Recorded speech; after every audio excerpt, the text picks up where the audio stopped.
Oke, selamat sore semuanya. Saya Iren.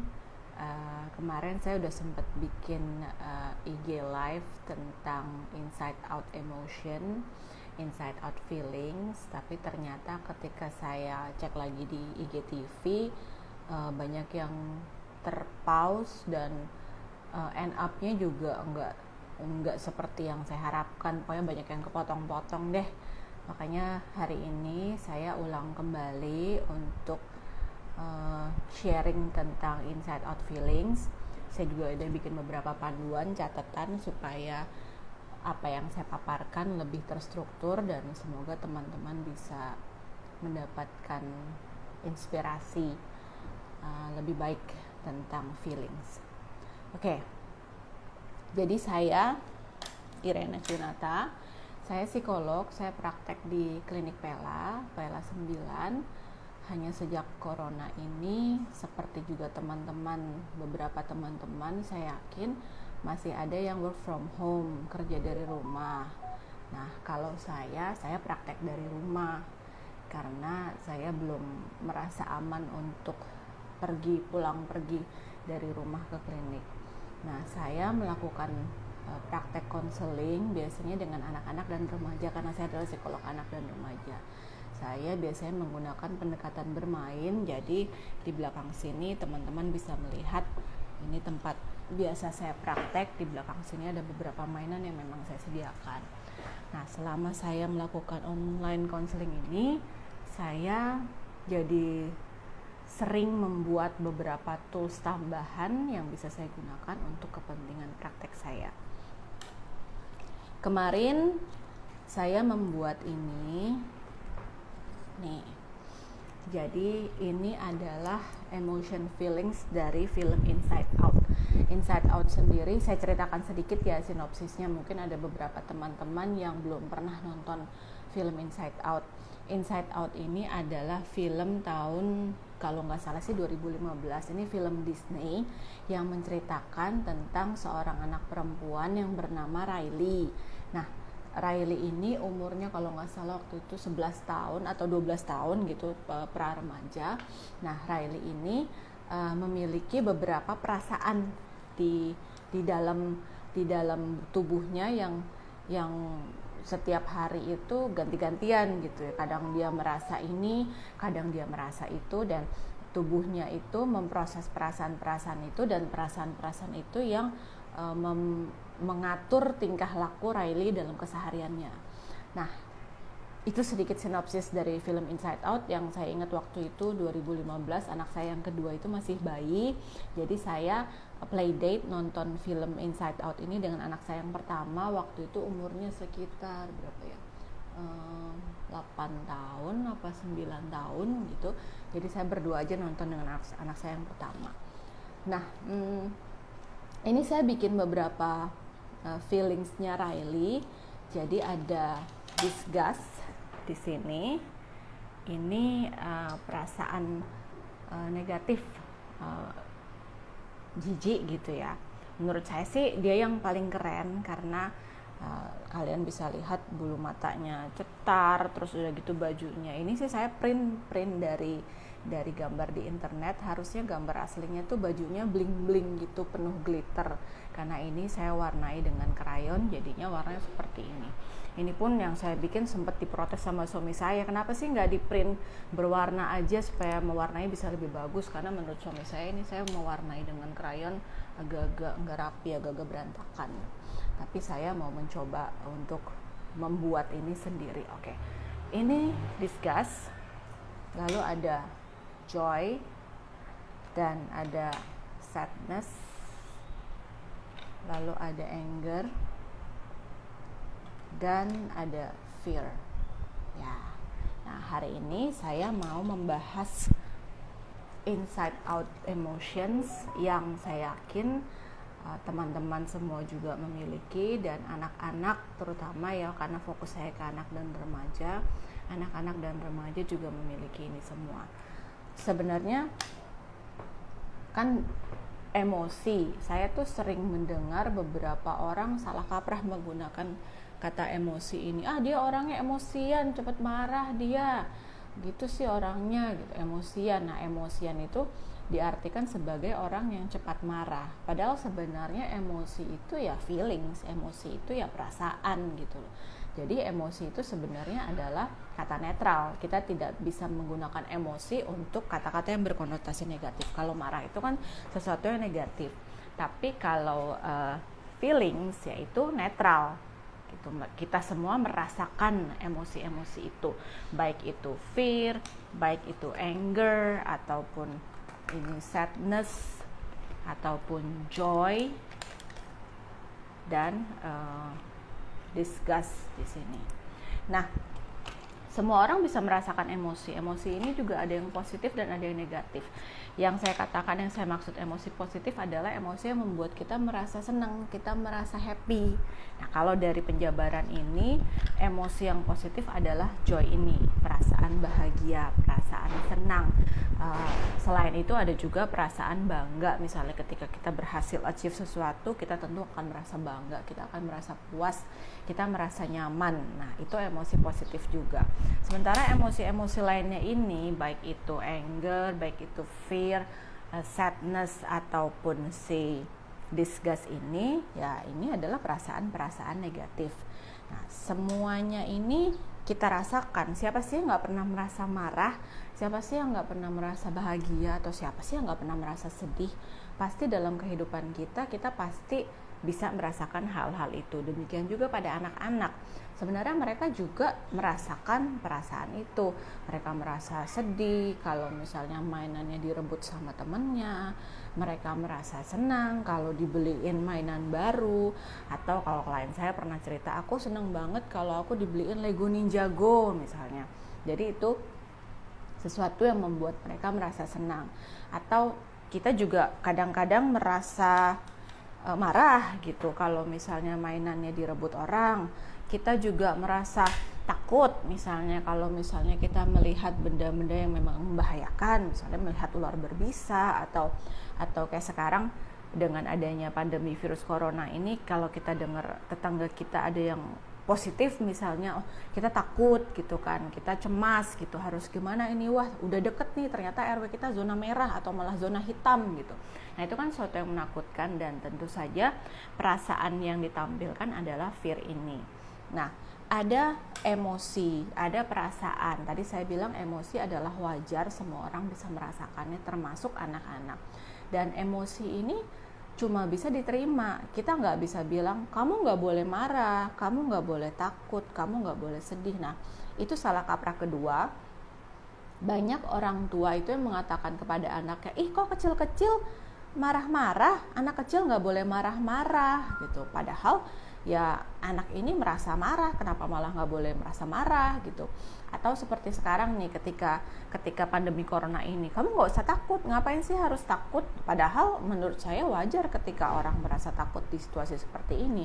Justru yang menurut saya yang aneh adalah ketika konteksnya itu harus takut tapi dia tidak takut, atau konteksnya dia harus marah tapi dia tidak marah gitu. Misalnya tadi ketika anak direbut mainannya, dia harus merespon marah gitu, oh mainanku direbut, tapi dia malah, oh iya silahkan ambil aja nggak apa-apa, aku masih ada yang lain, atau nggak apa-apa kamu aja main dulu. Kalau terus-terusan seperti itu, ya kalau saya sih jadi bertanya-tanya, sebenarnya dia ngerti nggak sih bahwa kamu tuh dirugikan, kamu tuh mainannya lagi diambil, dan itu merugikan kamu, dan kamu nggak harusnya merespon seperti itu.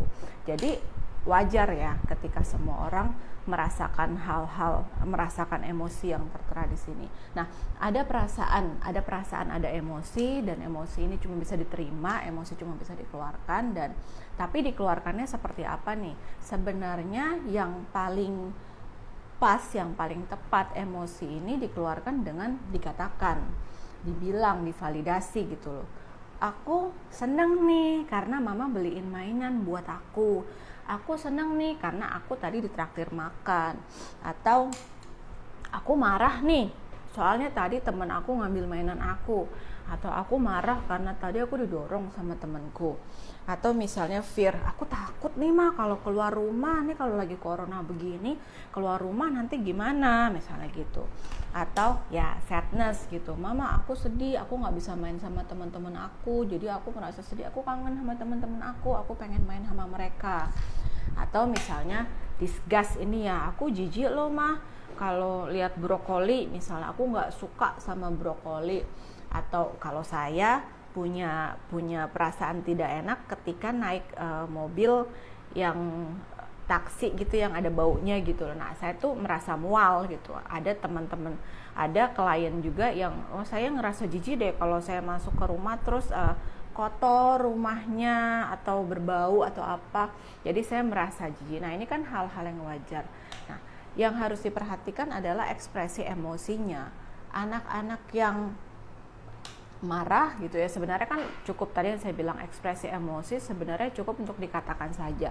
Cuma anak-anak mereka tidak punya mereka tidak punya kosakata yang cukup, kosakata yang banyak untuk mengekspresikan emosi ini. Nah, ini yang jadi masalah ketika anak-anak tidak tahu bagaimana menyatakan emosi ini, karena emosi ini kan abstrak, tidak bisa dilihat, hanya bisa dirasakan. Sementara kalau pada anak-anak, mereka itu tidak bisa melihat karena mereka belajar dengan konkret gitu ya. Jadi mereka belajar sesuatu dengan apa yang kita lihat. Kalau teman-teman pernah ke TK anak-anak itu kan alat peraga untuk belajarnya banyak banget ya, karena pola pikir mereka tuh masih konkret, masih harus melihat. Nah, emosi ini adalah suatu hal yang tidak bisa dilihat, hanya bisa dirasakan. Nah, mereka bingung kan, bagaimana aku harus bilang kalau ini rasanya marah. Pokoknya aku ngerasa nggak enak ketika mainanku direbut. Itu nggak enak aja buat aku. Jadi respon mereka gimana? Ya bermacam-macam. Biasanya responnya juga negatif, marah-marah, atau teriak sampai suaranya nggak kedengeran, sampai suaranya melengking gitu. Atau misalnya nangisnya kenceng banget, atau guling-guling di lantai, atau tendang-tendang kaki. Nah, itu bagian dari ekspresi emosi. Nah, ekspresi emosi ini yang kadang-kadang nggak pas nih untuk anak-anak. Bukan untuk anak-anak juga sih ya, kadang-kadang orang dewasa juga masih tidak pas ekspresi emosinya. Misalnya gini, ada orang yang merasa cemburu misalnya, ada istri yang cemburu sama suaminya. Ketika suaminya pulang gitu malam gitu, bagus pulang aja malam terus gitu, yang diekspresikan adalah marah misalnya. Atau nggak usah makan aja, udah nggak usah pulang sekalian, marah gitu dia. Nah, atau misalnya ketika ada orang yang takut ya, kadang-kadang ekspresinya juga marah. Atau misalnya contoh sederhana begini, ketika kita sebagai orang tua melihat anak menyeberang jalan yang ada mobilnya gitu kan, sebenarnya ekspresi kita apa sih? Sebenarnya ekspresi kita kan takut kan, aduh jangan sampai anak kita amit-amit kenapa-kenapa di jalan raya gitu. Tapi yang sering saya temui ketika anaknya sudah nyebrang dengan selamat, orang tua itu malah dengan penuh kemarahan, kamu nih ya nakal ya, bukannya gandeng mama udah bilang gandeng, jalannya harus gandeng, tapi kamu jalan sendiri, kamu nih nakal. Nah, yang keluar itu adalah marah. Harusnya kan ketika anaknya berhasil menyeberang dengan selamat ya harusnya bersyukur, dipeluk, aduh nak untung kamu gak kenapa-kenapa, mama takut banget tadi, aduh untung kamu gak kenapa. Itu kan ekspresi bersyukur harusnya. Tapi yang keluar itu banyakan adalah ya ekspresi marah dan marah.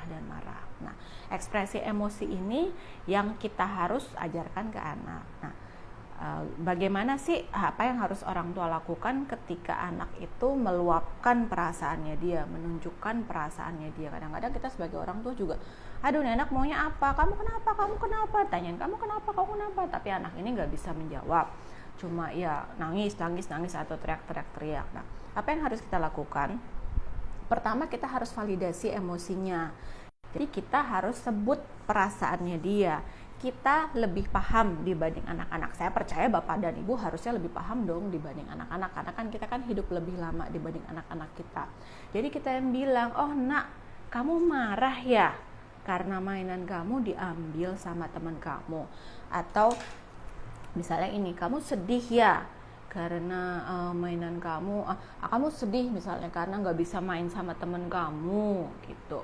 Nah itu validasi emosi. Atau kamu jijik ya, kayaknya mama lihat kamu nggak suka dia lihat makan makanan itu, mama lihat muka kamu tuh nggak enak, mungkin kamu ngerasa jijik lihat makanan itu misalnya. Nah itu validasi emosi. Kenapa penting validasi emosi? Ya supaya anak memahami perasaannya apa, emosi yang dia rasakan apa sih sebenarnya. Anak kan cuma tahu aku ngerasa ini sesuatu yang gak enak, cuma gak tahu apa namanya. Nah dengan orang tua menyebutkan, memvalidasi emosinya, diharapkan anak-anak jadi paham, oh aku tuh merasa ini, aku tuh merasa ini. Oh, kalau perasaan ini namanya jijik, kalau aku gini perasaan ini namanya marah, kalau aku lagi gini berarti aku namanya senang gitu. Jadi pertama yang harus dilakukan adalah validasi emosi. Nah yang kedua, kita harus menyamakan, kalau saya sih bilangnya menyamakan frekuensi ya. Jadi kita bilang ke anak bahwa ya nggak apa-apa kamu merasakan itu, kamu marah, mama juga marah kok kalau misalnya mainannya diambil, atau mama juga marah kok kalau mainan mama direbut. Nah untuk mainan pinjam meminjam, merebut merebut ini juga salah kaprah yang lainnya adalah saya sering kali mendengar orang tua itu yang malah ngomel gitu ke anak, kamu pelit ya mainannya dipinjam nggak boleh, kamu mainnya nggak sharing ya, pelit nanti nggak ada temennya loh gitu. Nah saya juga tidak setuju dengan orang tua yang selalu, yang saya bilang selalu ya, orang tua yang selalu meminta anaknya untuk sharing atau berbagi mainan. Karena apa? Anak juga perlu punya rasa kepemilikan. Ini mainanku, aku lagi main, atau aku baru beli mainan ini, kenapa aku harus sharing ke dia? Atau misalnya ini mainan kesayanganku loh, dan aku nggak mau berbagi ke teman-teman yang lain. Kalau nanti dipegang sama dia, kalau mainanku rusak gimana? Nah, anak-anak juga punya perasaan-perasaan seperti itu. Nah, kalau saya balik nih ya Bapak Ibu ya, misalnya kalau anak-anak kan konteksnya kan mainan. Tapi kalau pada Bapak Ibu coba konteksnya misalnya rumah atau mobil gitu. Misalnya satu hari ada teman Bapak Ibu yang datang terus bilang, saya mau pakai rumah kamu ya, saya mau tinggal di rumah kamu, saya mau pinjam rumah kamu selama seminggu. Jadi kamu dan anak-anak kamu dan pasangan kamu coba tolong keluar dari rumah, tinggal di mana terserah, nggak tahu, terserah kamu. Pokoknya saya pinjam rumah kamu selama seminggu. Atau misalnya pinjam mobil, ada teman yang langsung datang merebut kunci mobil kita, gue mau pinjam ya mobil lu ya, nanti kalau lu berangkat ke kantor terserah deh mau naik apa, mau naik angkutan umum atau mau naik ojek atau mau apa, terserah, pokoknya mobilnya saya pinjam selama seminggu gitu, saya udah bilang pinjam loh. Nah kalau pada konteks seperti itu, menurut Bapak Ibu bagaimana perasaan Bapak Ibu? Apakah akan mengizinkan? Apakah tidak merasa marah? Apakah harus berbagi? Kan gak juga gitu kan. Orang rumah-rumah kita, barang pribadi kita, mobil-mobil kita, masa seenaknya aja kita meminjamkan ke mereka. Pun kalau teman kita itu bilang, kan udah pinjem, kan udah bilang pinjem. Nah saya pernah menemui anak yang seperti ini nih, ketika saya main di playground, dia berusaha merebut mainan teman yang lainnya.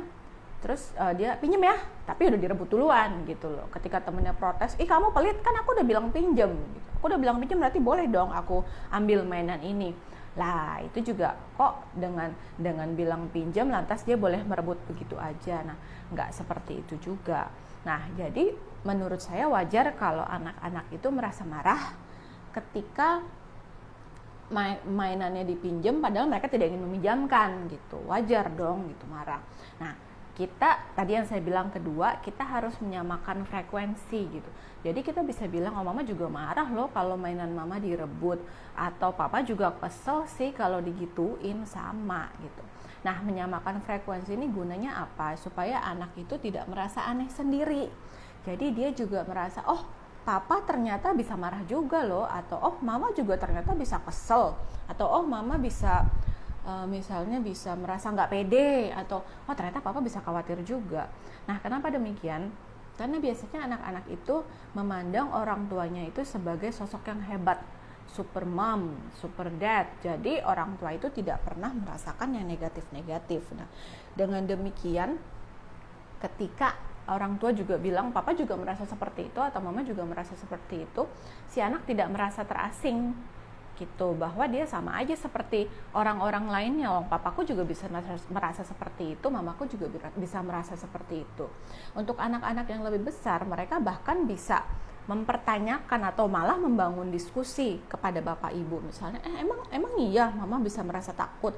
Emang iya papa bisa merasa cemas? Aku lihat kayaknya papa fine-fine aja, papa baik-baik aja gitu. Tapi ketika orang tua bilang, oh itu biasa, papa juga bisa merasakan itu, mama juga bisa merasakan itu. Nah itu anak dan orang tua sudah satu frekuensi. Kenapa saya pakai kata frekuensi? Ya, kalau bapak ibu mungkin zamannya kita sih masih denger radio gitu ya. Kalau radio kan ketika kita cari-cari frekuensinya itu kan dia kan bunyi kresek ketika belum menemukan frekuensi yang pas gitu kan. Tapi ketika frekuensi sudah pas, suaranya jernih, jelas, terdengar gitu, kita bisa paham itu maksudnya penyiar yang ngomongin apa, atau lagunya itu lagu apa, siapa yang nyanyi gitu, kita bisa mendengar dengan jelas. Nah, ketika kita menyamakan frekuensi dengan anak merasa dipahami, dan obrolan biasanya atau komunikasi biasa berjalan dengan lancar. Ternyata papa juga gitu lah, ternyata mama juga merasa seperti itu. Nah, jadi yang pertama kita validasi emosinya, yang kedua kita menyamakan frekuensi dengan memberitahu anak bahwa ya itu perasaan yang wajar. Nah, yang ketiga kita harus mengatur perilaku emosinya, perilaku perasaannya dia. Misalnya ketika ada anak yang marah, mainannya direbut dan dia teriak kenceng banget sampai kuping kita sakit gitu. Nah, itu kan tentu tidak baik ya untuk seusia dia. Apalagi nanti suaranya bisa rusak, kalau dia terus-terusan teriak kan suaranya bisa jadi serak, tenggorokannya juga sakit. Nah itu hal yang tidak bisa ditolerir oleh kita. Kita juga kalau mendengar lama-lama itu kuping kita bakal sakit kan. Nah apa yang harus kita lakukan ya, kita bilang, nak kamu marah kalau mainan kamu diambil, tapi kalau marah gak usah teriak juga. Nanti kalau kamu teriak-teriak ini nanti suaranya jadi hilang suaranya, atau nanti kamu jadi serak lehernya gitu. Jadi kita ajarkan, kita terima perasaan marahnya, tapi perilaku marahnya yang kita nggak terima. Kamu boleh marah, papa juga kalau digituin pasti akan merasa marah.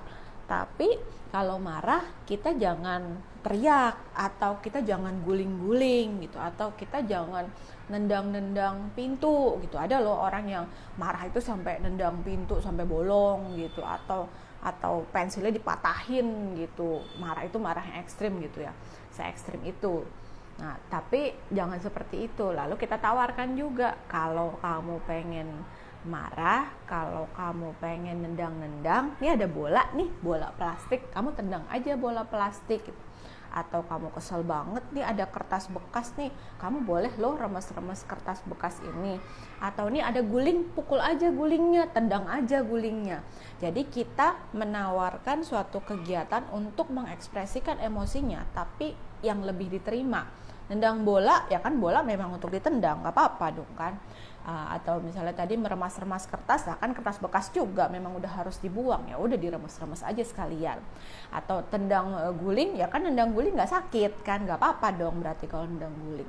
Nah jadi itu ekspresi emosinya yang kita ajarkan, kita perhalus supaya anak bisa melampiaskan emosinya dengan tepat. Nah tadi saya sudah katakan juga bahwa semua perasaan ini adalah wajar dan memang secara bergantian memang harus kita rasakan gitu. Kadang-kadang kita marah, kadang-kadang kita joy, kadang-kadang kita sadness, kadang-kadang kita fear, atau kadang-kadang kita disgust. Yang harus jadi perhatian adalah, kalau saya sih menganut prinsip too much is not good.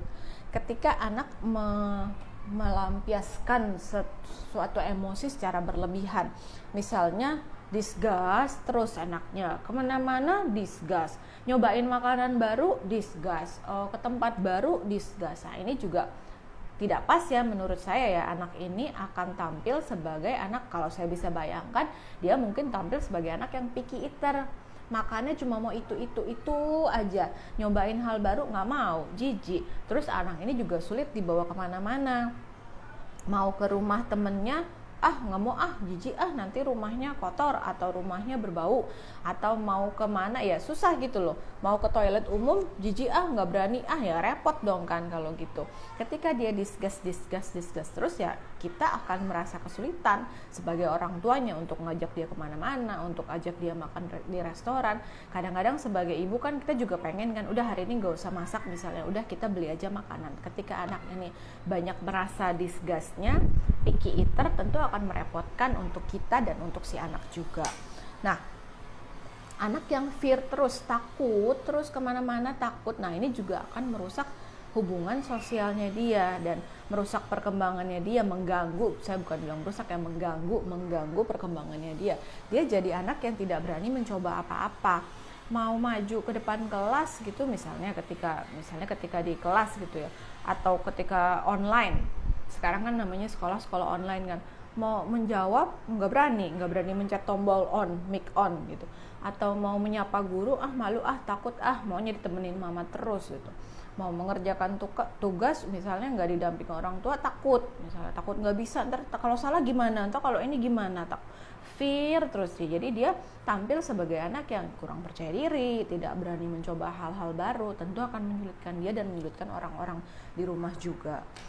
Sadness, anak-anak yang sedih terus, kelihatannya kok murung terus. Nah kalau saya ya bertanya-tanya, biasanya kan dunia anak-anak kan sebenarnya kan ceria, joy gitu kan. Pada umumnya loh, saya nggak bilang anak selalu ceria, tapi pada umumnya anak-anak itu ceria, rame, hahaha. Kalau kita bisa, ketika misalnya nggak corona ini, kita misalnya ke sekolah anak-anak itu kan pasti berisik, rame, miss, aku mau begini. Nah anak-anak itu dunianya harus ceria gitu. Ketika dia diem aja atau sedih terus atau murung terus, nah ini kalau saya juga jadi pertanyaan, ada apa nih sama dia, apa sih yang dia pikirin sampai dia menampilkan perilaku seperti itu, apa sih yang bikin dia sedih, apa sih yang mengganggu dia sampai dia terus-terusan sedih, ada apa. Nah ini tentu saya akan bertanya-tanya juga gitu kan. Pun ketika dia anger, terus marah, terus sedikit-sedikit marah, dia dikasih tahu orang tuanya marah, disuruh stop main gamenya marah, diambil handphonenya marah, disuruh ngerjain PR marah, disuruh ikut online kelas marah terus. Nah itu tentu menyulitkan orang tuanya. Bagaimana orang tuanya harus memberitahu sesuatu ke dia bahwa kamu harus melakukan ini, kamu nggak boleh melakukan itu. Nah anaknya merespon marah terus, ya kan orang tuanya jadi kebingungan. Dan ini ketika di anak marah terus, tentu akan mengganggu hubungan dengan orang-orang terdekatnya dia, dengan ayahnya, dengan ibunya, dengan orang-orang di rumahnya, misalnya kakek nenek, atau dengan siblingsnya, kakaknya sama adiknya, diajak main marah gitu, dibercandain marah. Nah itu kan tentu tidak baik juga untuk dia.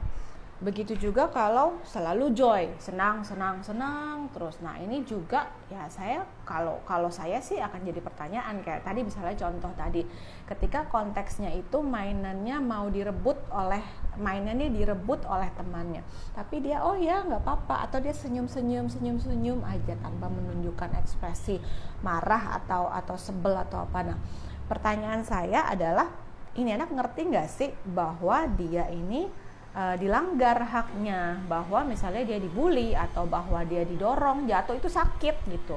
Ini anak ngerti nggak? Atau kedua pertanyaan saya, apakah anak ini memang menyembunyikan sesuatu? Nah klien saya ada yang cerita ke saya gitu, I never get angry at school, aku nggak pernah sedih, aku nggak pernah marah di sekolah. Kalau di sekolah aku harus selalu senyum gitu. Loh kenapa? Saya bilang, apa yang bikin kamu seperti itu? Itu pertanyaan saya, kenapa ya dia kok kayak gitu. Nah dia langsung cerita, ya whenever I get sad, kalau aku misalnya nangis atau sedih, nanti teman-teman pada nanya gitu, oh gini gitu, kok kamu kenapa, kamu gini. Nah dia nggak suka seperti itu. Jadi lebih baik saya tidak usah menampilkan perasaan sedih itu, jadi saya senang aja terus. Nah ini kan juga sesuatu yang tidak baik ya. Apakah dia tidak mengerti, atau yang tadi itu, apakah dia memang menyembunyikan sesuatu. Jadi too much is not good. Nah salah kaprah, kayaknya banyak pembahasan salah kaprah nih hari ini. Salah kaprah lainnya adalah emosi, kaitan emosi dengan gender. Banyak orang tua yang mengatakan anak laki-laki itu nggak boleh sedih, anak laki-laki itu nggak boleh takut, anak laki-laki itu harus pemberani, anak laki-laki itu harus tangguh, tough gitu, pokoknya harus berani lah, biasanya sih banyak kan berani. Nah ini juga hati-hati, tadi saya juga udah bilang bahwa kita merasakan semua emosi ini, jadi semua itu kita rasakan, bahkan kadang mix up emosi, misalnya seneng tapi takut juga gitu. Kalau misalnya kita dapat, misalnya anak dapat kesempatan misalnya belajar di luar kota gitu, atau anak misalnya bisa jalan-jalan ke field trip gitu misalnya, aku seneng tapi takut juga sih nanti kalau misalnya aku ketinggalan gimana, nanti kalau misalnya kayak gitu kan, jadi mix up emosi gitu. Jadi nggak bisa kita bilang ke anak-anak bahwa kamu tuh nggak boleh merasa takut gitu, anak laki-laki harus tegar, anak laki-laki harus berani gitu.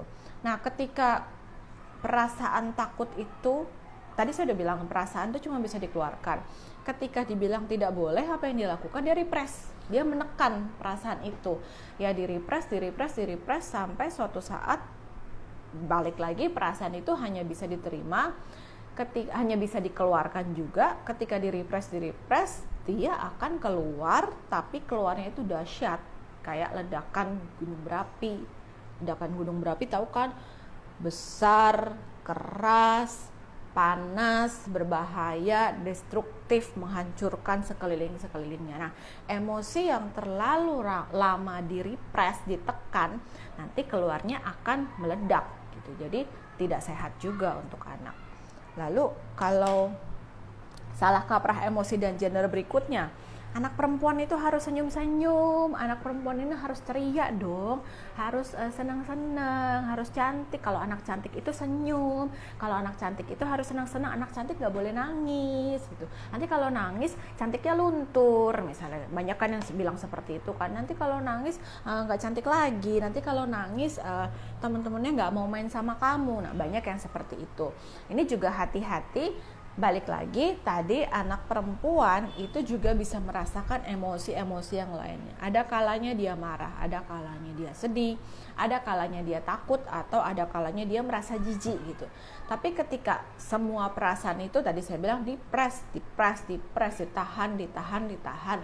Nah, akan muncul meledak, dia harus keluar, perasaan ini harus keluar.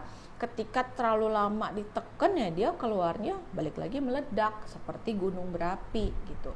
Atau pada anak perempuan mungkin tidak agresif meledak-ledak seperti anak laki-laki, tapi bisa destruktif gitu, dia bisa menyakiti diri sendiri, atau dia bisa berkata-kata verbal yang pedas terhadap teman-temannya, atau dia selalu over criticize, dia selalu merasa temannya kurang ini, dia tidak bahagia dengan prestasi orang lain, dengan achievement orang lain, atau dia selalu menyalahkan diri sendiri, destruktifnya pada diri sendiri, selalu merasa kurang, selalu merasa ini.